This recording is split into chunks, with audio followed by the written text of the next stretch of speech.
Hello! Welcome back to the second episode of the Monday Morrowind mod. I just installed a mod called Piratelord's Creatures.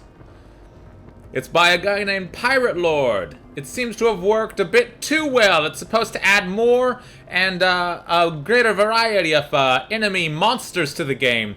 And when I last left you, this room was clear and I was perfectly safe. But I just loaded up the game and immediately came under attack. Let's deal with this. Can I use my daily powers yet? Let's see. Yes, I have the Star of the West. I think this was pretty clever of me. I chose the Lover as my star sign, so I get a powerful paralyze spell that drains my fatigue. But I also chose Imperial as my race, so I get an absorb fatigue spell to counteract that. Yeah, I'm a smart one. So, lovers, I'm gonna kiss that ghost. Ghosts are immune to paralysis. Good to know. And I am too weighed down to move. Hellfire and damnation! Oh shit! There's more!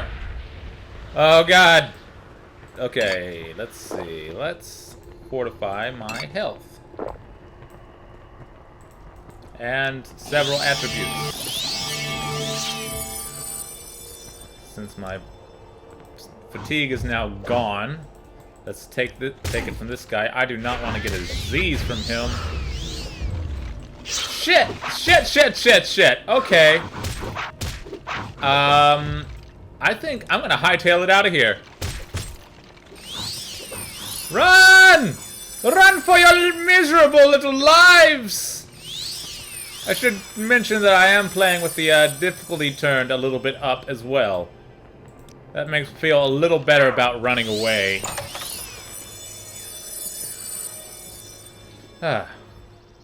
Fortunately, in this game, unlike in the sequels, the enemies will not follow you out of their dungeons. Time to take a nap. Who goes there? Oh, it's a scrib. Alright.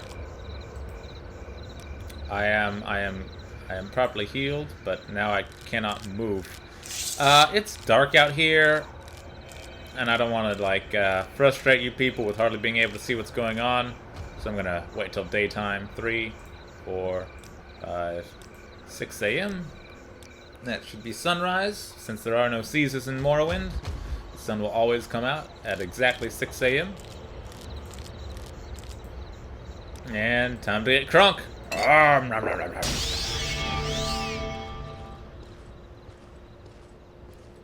So let's get back to Satanine and sell all this stuff I'm carrying. And then we shall decide on our next course of action. And by we, I mean me, because it's just me here, alone, in a world full of new and strange and horrible creatures like that crippled skeleton. That was a new addition. There's now a great diversity of skeletons in the world. And the weak ones that you fight at low levels, they are scaled to your level somewhat, are crippled. Fortunately.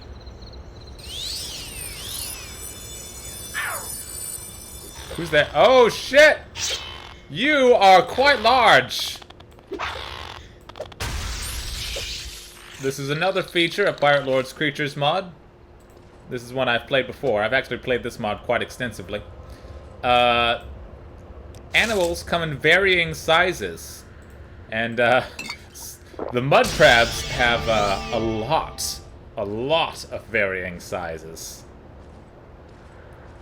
I think that's as big as they get. It doesn't affect their stats. It just, you know, they're either smaller or larger, but they still have the same amount of health and do the same amount of damage. So it's purely an aesthetic thing. Well, not purely, because it does affect their collision. But it's mostly an aesthetic thing. Because in real life, an animal might be any of several sizes. Stop being so friendly. Although, he did get me in the good standing of Ariel, the merchant here, who I am going to sell all this stuff to. Come on, let's load that trade house. Good old Ariel. I'm gonna fuck with your brain right now. Oh. I see you. Hold on. Hello. What's your disposition towards me? Could be better. Let's, this should be long enough. No? When did I last use Voice of the Emperor? There we go. Look deep into my eyes and hear the laughing children. Barter. Oh, hold on. I'll just drop this right here. Now may we do business? Let's see.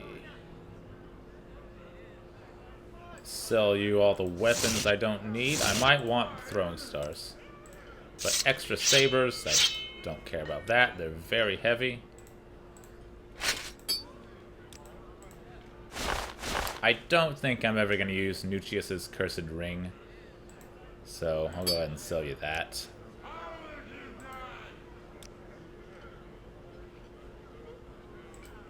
Don't need somebody's journal. I will need that, because that's for the main quest, the package for Caius Cossidus. And I never sell keys, because I'm paranoid that they might unlock something that I don't know about. I'm pretty sure these don't. This one is very explicit in what it unlocks, but it's just it's a matter of principle for me. I do not sell keys. And I don't think you have anything I want, so there we go. Pleasure doing business with you, sir. Where to next? Well, we could go check out another dungeon. Sure, why not? There might be more enemies.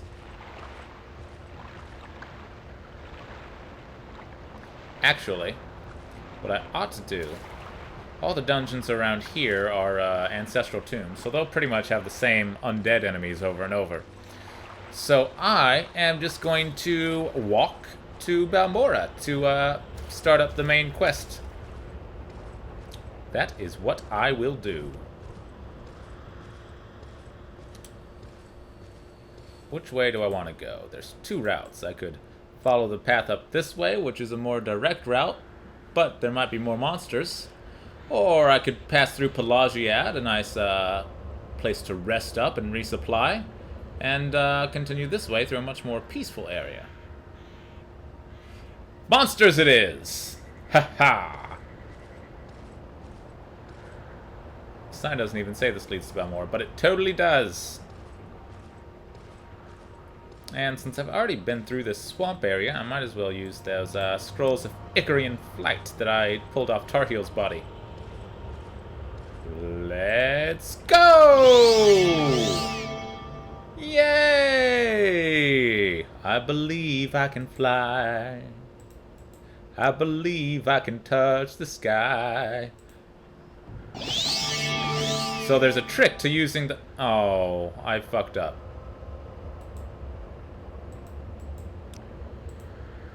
Oh well, I still covered a good bit of ground there. Good bit indeed. There's a trick to using the Scrolls of Icarian Flight without dying, and that is, when you use one, then jump. You have to use the next one before you land, while you're in the air. Because the reason it kills you is it boosts your acrobatics by 1,000 points. By the time you land, the effect will have worn off, and your acrobatics will be back to its default value, and you will almost certainly die from the falling damage, because acrobatics determines how much falling damage you take. So you just cast another one, so your acrobatics will still be 1,000 when you land. Am I even on the right path? Yes, I am. In fact, I'm almost to Balmora already. Huh. I might not actually see any more monsters on this trip. Let's hope that's not the case, though. These flowers are huge.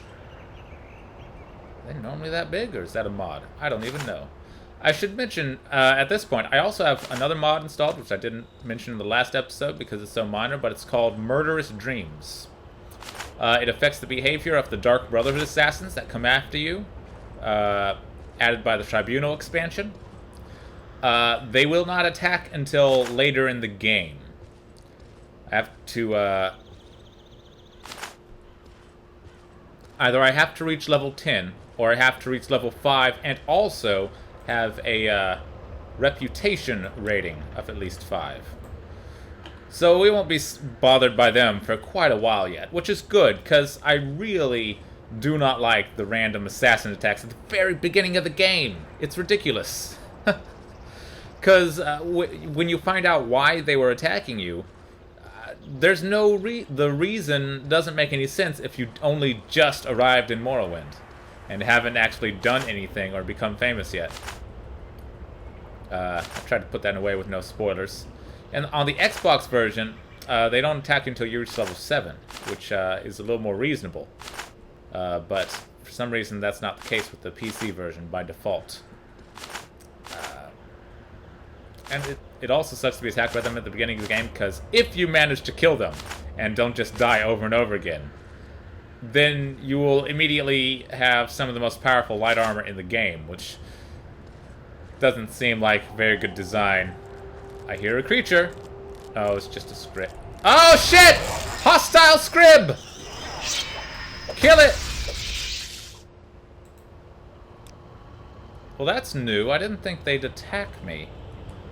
Scribs are normally peaceful. Well, so far, I am not seeing a lot of new monsters. There's a dungeon right here. It's another tomb, but hey. We can at least get some loot, even if we don't encounter new types of undead. That bush is cool. I like that bush. Oh, everything here is dead! Look at all the plants. There aren't any around the accursed Tharis ancestral tomb.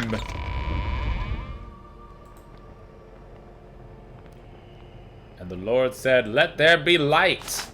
And there was a shitty little bit of light. Sometimes the entrances to tombs are trapped. I'm gonna sneak attack, damn it. I hesitated and failed to execute my sneak attack properly. You also notice he has a new weapon. That's the bone axe. It is exactly what it sounds like. It's an axe covered in bones. It's pretty cool looking, but it's not very strong. And my character doesn't have a good axe skill. What is my axe skill? 10. And it's only that high because of my racial bonus for it. Take all the ingredients.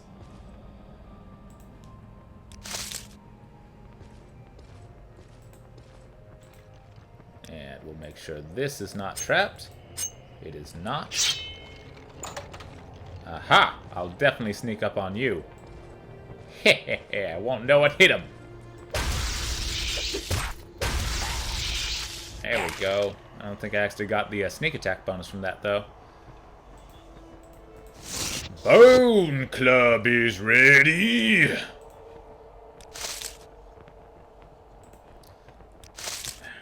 I probably should have waited a while before choosing to demonstrate this particular mod, because early in the game, there's just not many different creatures to see.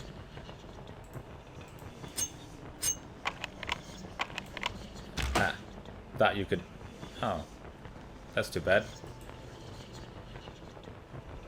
Oh well. Let's check in this one. Why would there be a chest here with no treasure? Why would you even put the chest in here? Oh, Grandpa Jimmy. We loved him dearly. And he adored his small chest. He requested that he be buried with his small chest. It was his dying wish. He loved that chest. He didn't love any of the things that he kept in it, but he loved the chest itself. Is that a child? That is a skeleton child, I believe. No, it's just a short person. Oh well, that's not quite as disturbing. I mean, it could go both ways, but... Aha! I know now that you are a waste of money. Be gone, fiend! We have a book here. Lovely with the new graphics. You can actually read it without even opening it. That's nice. I'm not going to read all the books, but you can pause the video and read this if you want.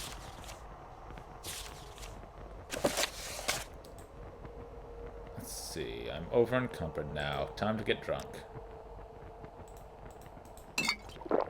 And, oh look, it's the key to that chest I had to pick open earlier. Yippee! So now it's time to scoot out of here. Gonna go back to town and sell this loot. Well, not back to town. This is a new town that I've never been to before. I think I'm gonna hotkey my shield so I don't have to re-equip it every time I want to pull a candlestick out. There we go. Lovely. The ambience here is a little bit eerie. Just having the three-dimensional grass helps make this land look much more wild and untamed.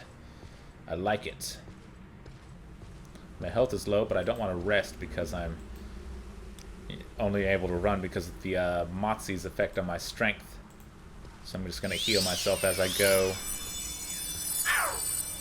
Wonderful detail. When you go into less verdant areas, the grass is all brown and dead looking. Really beautiful. And listen closely. Even at this distance, faintly in the background, so far away you can hear the clamor of city life. It's wonderful. It really adds to my immersion in the game, personally.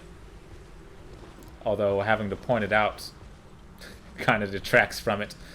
Also, when you get here and realize that the people here talking don't really exist and you are schizophrenic. Now, let's see. I should stop by the pawnbroker's shop. And now that I'm in town, again, we're not going to see much more of the Creatures mod, but I'm going to keep it installed for the rest of the series. Unless I have to demonstrate another mod that, you know, counteracts what it does. So... You wish to speak? I am speaking. Be patient. Wait your turn. So, I'm just going to cut the video here, and I'll see you next week with another mod, and maybe we'll encounter some more creatures from Piratelord's Creatures as well. See ya then!